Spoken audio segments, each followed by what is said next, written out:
I'd like to tell you about the strangest secret in the world. Some years ago, the late Nobel Prize-winning Dr. Albert Schweitzer was being interviewed in London, and a reporter asked him, "Doctor, what's wrong with men today?" And the great doctor was silent a moment, and then he said, "Men simply don't think." It's about this that I want to talk with you. We live today in a golden age. This is an era that man has looked forward to, dreamed of, and worked toward for thousands of years. But since it's here, we pretty well take it for granted.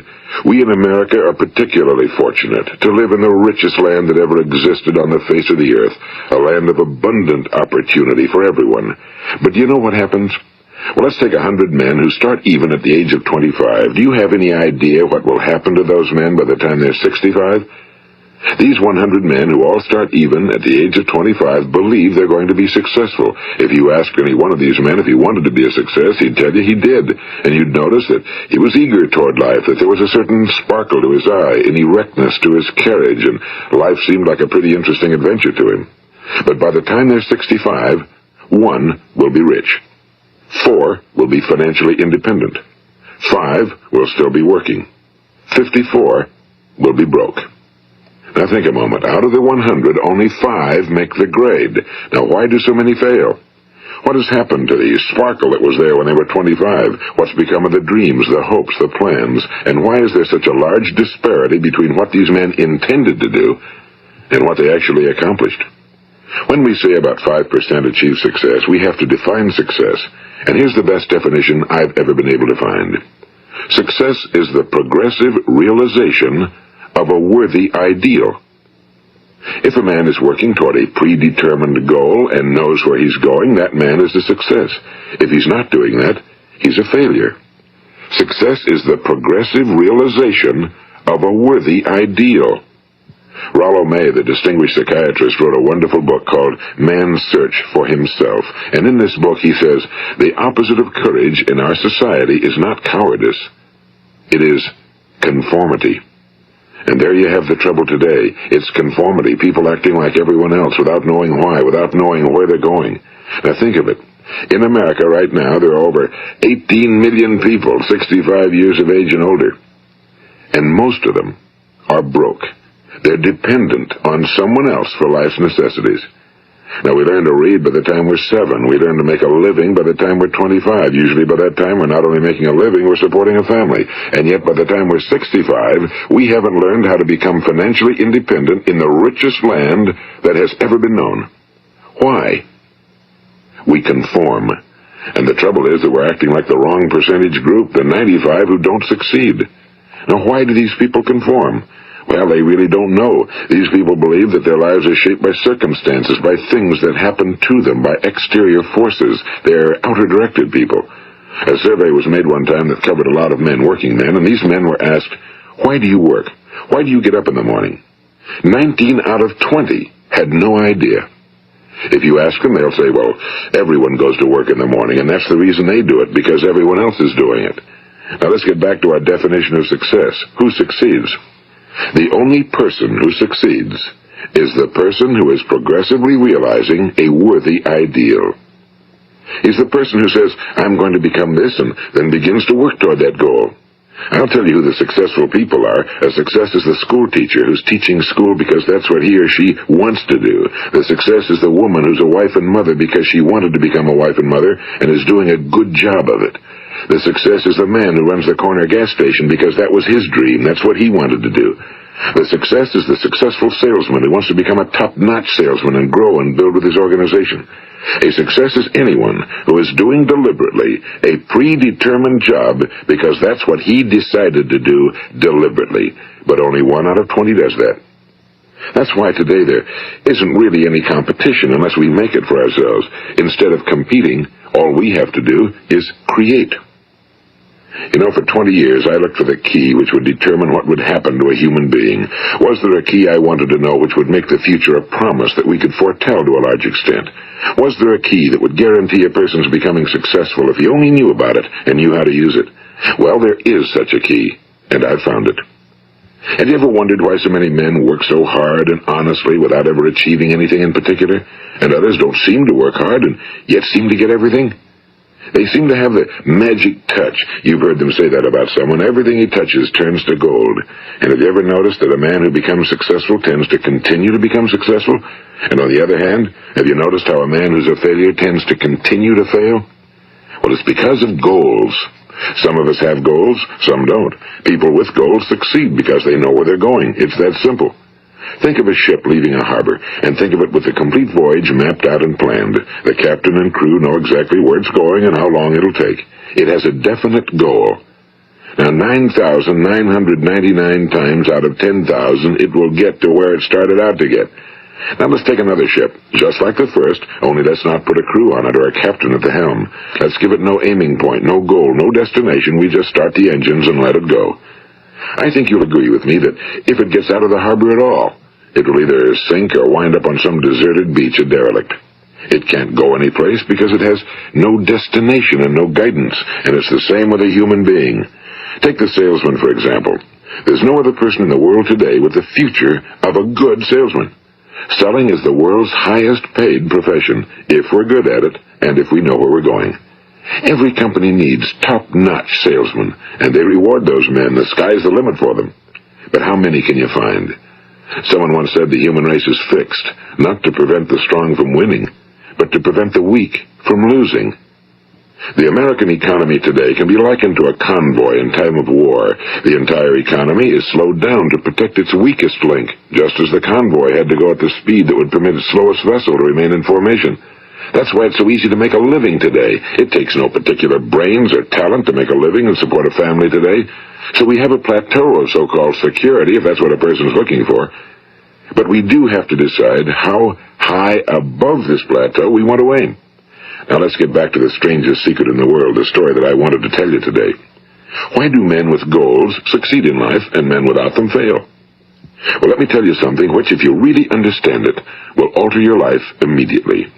If you understand completely what I'm going to tell you from this moment on, your life will never be the same again. You will suddenly find that good luck just seems to be attracted to you. The things you want just seem to fall in line, and from now on you won't have the problems, the worries, the gnawing lump of anxiety that perhaps you've experienced before. Doubt, fear, well, they'll be things of the past. Here's the key to success and the key to failure. We become what we think about. Now let me say that again. We become what we think about. Throughout all history, the great wise men and teachers, philosophers and prophets have disagreed with one another on many different things. It's only on this one point that they are in complete and unanimous agreement. Listen to what Marcus Aurelius, the great Roman emperor, said. A man's life is what his thoughts make of it. Disraeli said this. Everything comes if a man will only wait. I've brought myself by long meditation to the conviction that a human being with a settled purpose must accomplish it, and that nothing can resist a will that will stake even existence for its fulfillment. Ralph Waldo Emerson said this, a man is what he thinks about all day long. William James said, the greatest discovery of my generation is that human beings can alter their lives by altering their attitudes of mind. And he also said, we need only in cold blood act as if the thing in question were real, and it will become infallibly real by growing into such a connection with our life that it will become real. It will become so knit with habit and emotion that our interest in it will be those which characterize belief. And he also said, if you only care enough for a result, you will almost certainly attain it. If you wish to be rich, you will be rich. If you wish to be learned, you will be learned. If you wish to be good, you will be good.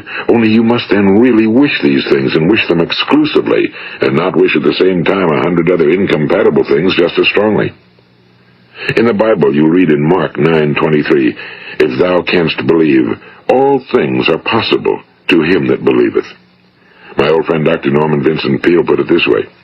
This is one of the greatest laws in the universe. Fervently do I wish I had discovered it as a very young man. It dawned upon me much later in life, and I found it to be one of the greatest, if not my greatest discovery outside of my relationship to God. The great law, briefly and simply stated, is that if you think in negative terms, you will get negative results. If you think in positive terms, you will achieve positive results. That is the simple fact, he went on to say, which is at the basis of an astonishing law of prosperity and success. In 3 words, believe and succeed. William Shakespeare put it this way: our doubts are traitors and make us lose the good we oft might win by fearing to attempt. George Bernard Shaw said, people are always blaming their circumstances for what they are. I don't believe in circumstances. The people who get on in this world are the people who get up and look for the circumstances they want, and if they can't find them, make them. Well, it's pretty apparent, isn't it? And every person who discovered this for a while believed that he was the first one to work it out. We become what we think about. Now, it stands to reason that a person who's thinking about a concrete and worthwhile goal is going to reach it, because that's what he's thinking about, and we become what we think about. Conversely, the man who has no goal, who doesn't know where he's going, and whose thoughts must therefore be thoughts of confusion and anxiety and fear and worry, becomes what he thinks about. His life becomes one of frustration and fear and anxiety and worry. And if he thinks about nothing, he becomes nothing. Now, how does it work? Why do we become what we think about? Well, I'll tell you how it works as far as we know. Now, to do this, I want to tell you about a situation that parallels the human mind. Suppose a farmer has some land, and it's good fertile land. Now, the land gives the farmer a choice. He may plant in that land whatever he chooses. The land doesn't care. It's up to the farmer to make the decision. Now, remember, we're comparing the human mind with the land because the mind, like the land, doesn't care what you plant in it. It will return what you plant, but it doesn't care what you plant. Now let's say that the farmer has 2 seeds in his hand. One is a seed of corn, the other is nightshade, a deadly poison. He digs 2 little holes in the earth and he plants both seeds, one corn, the other nightshade. He covers up the holes, waters, and takes care of the land, and what will happen?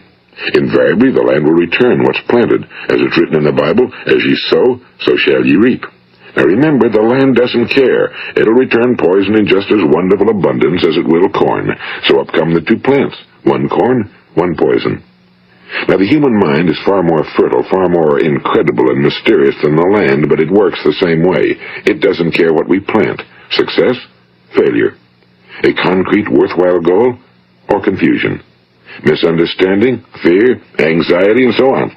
But what we plant, it must return to us. You see, the human mind is the last great unexplored continent on Earth.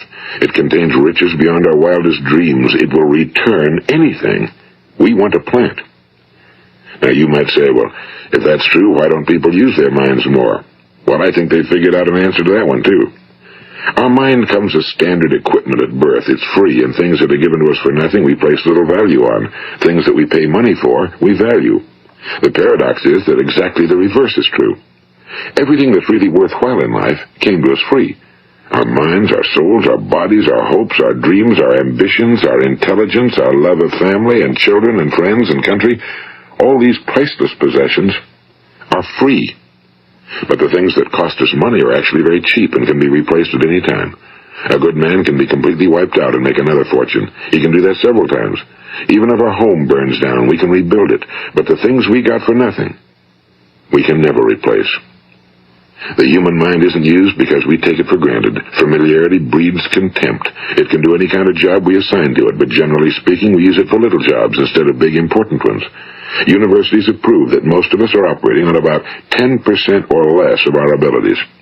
So decide now, what is it you want? Plant your goal in your mind. It's the most important decision you'll ever make in your entire life. What is it you want?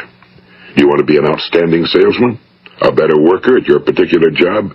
Do you want to go places in your company? In your community? Do you want to get rich? All you've got to do is plant that seed in your mind, care for it, work steadily toward your goal, and it will become a reality. It not only will, there's no way that it cannot. You see, that's a law, like the laws of Sir Isaac Newton, the laws of gravity. If you get on top of a building and jump off, you'll always go down. You'll never go up, and it's the same with all the other laws of nature. They always work. They're inflexible. Think about your goal in a relaxed, positive way.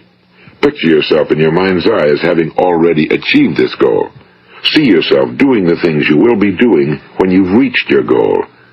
Ours has been called the phenobarbital age, the age of ulcers and nervous breakdowns and tranquilizers. At a time when medical research has raised us to a new plateau of good health and longevity, far too many of us worry ourselves into an early grave trying to cope with things in our own little personal ways without learning a few great laws that will take care of everything for us. These things we bring on ourselves through our habitual way of thinking. Every one of us is the sum total of his own thoughts. He is where he is because that's exactly where he really wants to be, whether he'll admit that or not. Each of us must live off the fruit of his thoughts in the future, because what you think today and tomorrow, next month and next year, will mold your life and determine your future. You're guided by your mind. I remember one time I was driving through eastern Arizona, and I saw one of those giant earth-moving machines roaring along the road at about 35 miles an hour with what looked like 30 tons of dirt in it. A tremendous, incredible machine, and there was a little man perched way up on top with the wheel in his hands guiding it. And as I drove along, I was struck by the similarity of that machine to the human mind. Just suppose you're sitting at the controls of such a vast source of energy. Are you going to sit back and fold your arms and let it run itself into a ditch? Or are you going to keep both hands firmly on the wheel and control and direct this power to a specific, worthwhile purpose? It's up to you. You're in the driver's seat. You see, the very law that gives us success is a two-edged sword. We must control our thinking. The same rule that can lead a man to a life of success, wealth, happiness, and all the things he ever dreamed of for himself and his family. That very same law can lead him into the gutter. It's all in how he uses it, for good or for bad. This is the strangest secret in the world.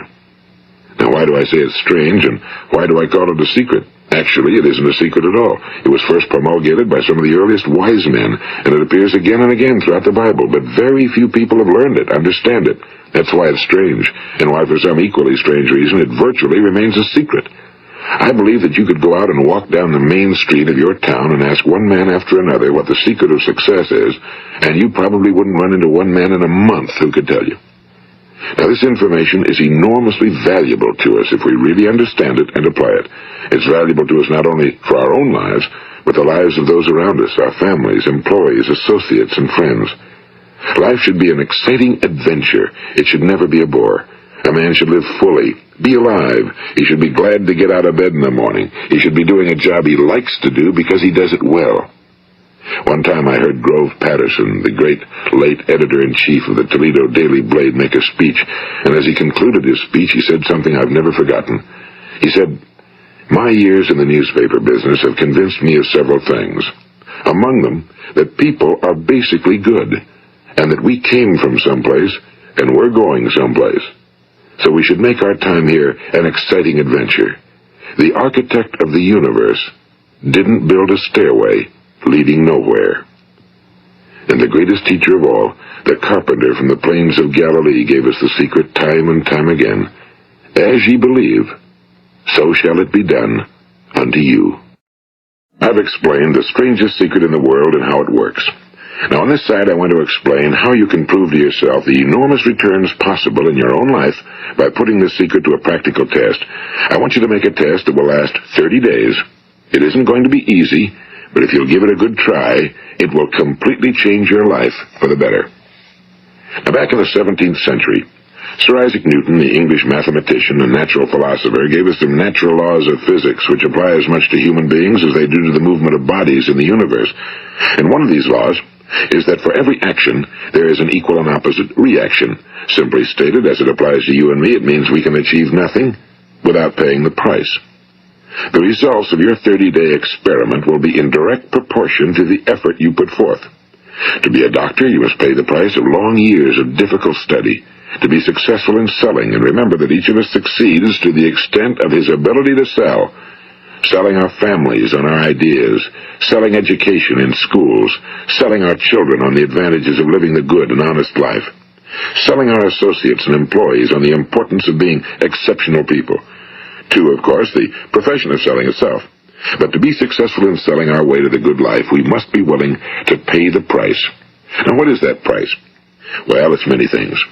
First, it's understanding emotionally, as well as intellectually, that we literally become what we think about, that we must control our thoughts if we're to control our lives. It's understanding fully that as ye sow, so shall ye reap. Second, it's cutting away all fetters from the mind and permitting it to soar as it was divinely designed to do. It's the realization that your limitations are self-imposed and that the opportunities for you today are enormous beyond belief. It's rising above narrow-minded pettiness and prejudice. And third, it's using all your courage to force yourself to think positively on your own problem, to set a definite and clearly defined goal for yourself, to let your marvelous mind think about your goal from all possible angles, to let your imagination speculate freely upon many different possible solutions, to refuse to believe that there are any circumstances sufficiently strong to defeat you in the accomplishment of your purpose, to act promptly and decisively when your course is clear, and to keep constantly aware of the fact that you are, at this moment, standing in the middle of your own acres of diamonds, as Russell Conwell used to point out. And fourth, save at least 10% of every dollar you earn. It's also remembering that no matter what your present job, it has enormous possibilities, if you're willing to pay the price. Now let's just go over the important points in the price each of us must pay to achieve the wonderful life that can be ours. It is, of course, worth any price. 1. You will become what you think about. 2. Remember the word imagination and let your mind begin to soar. 3. Courage. Concentrate on your goal every day. 4. Save 10% of what you earn. And 5. Action. Ideas are worthless unless we act on them. Now, I'll try to outline the 30-day test I want you to make. Keep in mind that you have nothing to lose by making this test and everything you could possibly want to gain. There are two things that may be said of everyone. Each of us wants something, and each of us is afraid of something. I want you to write on a card what it is you want more than anything else. It may be more money. Perhaps you'd like to double your income or make a specific amount of money. It may be a beautiful home. It may be success at your job. It may be a particular position in life. It could be a more harmonious family. Each of us wants something. Now write down on your card specifically what it is you want. Make sure it's a single goal and clearly defined. You needn't show it to anyone, but carry it with you so that you can look at it several times a day. Think about it in a cheerful, relaxed, positive way each morning when you get up, and immediately you have something to work for, something to get out of bed for, something to live for. Look at it every chance you get during the day and just before going to bed at night. And as you look at it, remember that you must become what you think about, and since you're thinking about your goal, you realize that soon it will be yours. In fact, it's yours really the moment you write it down and begin to think about it. Look at the abundance all around you as you go about your daily business. You have as much right to this abundance as any other living creature. It's yours for the asking. Now we come to the difficult part. Difficult because it means the formation of what is probably a brand new habit, and new habits are not easily formed. Once formed, however, it will follow you for the rest of your life. Stop thinking about what it is you fear. Each time a fearful or negative thought comes into your consciousness, replace it with a mental picture of your positive and worthwhile goal. And there will come times when you'll feel like giving up. It's easier for a human being to think negatively than positively. That's why only 5% are successful. You must begin now to place yourself in that group. For 30 days, you must take control of your mind. It will think about only what you permit it to think about. Each day for this 30-day test, do more than you have to do.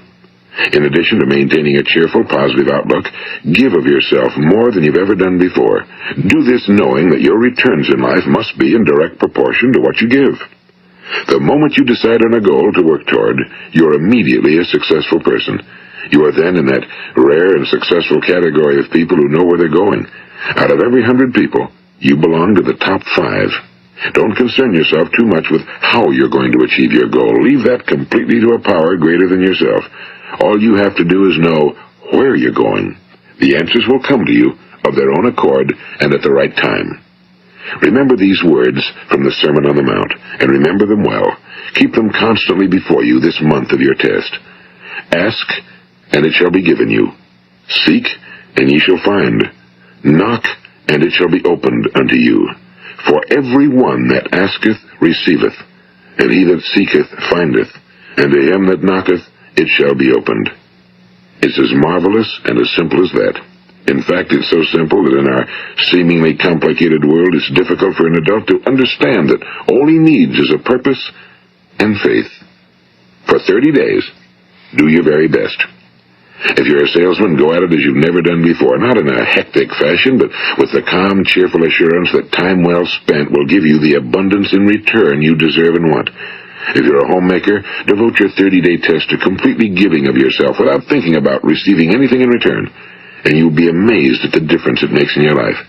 No matter what your job, do it as you've never done it before for 30 days. And if you've kept your goal before you every day, you'll wonder and marvel at this new life you've found.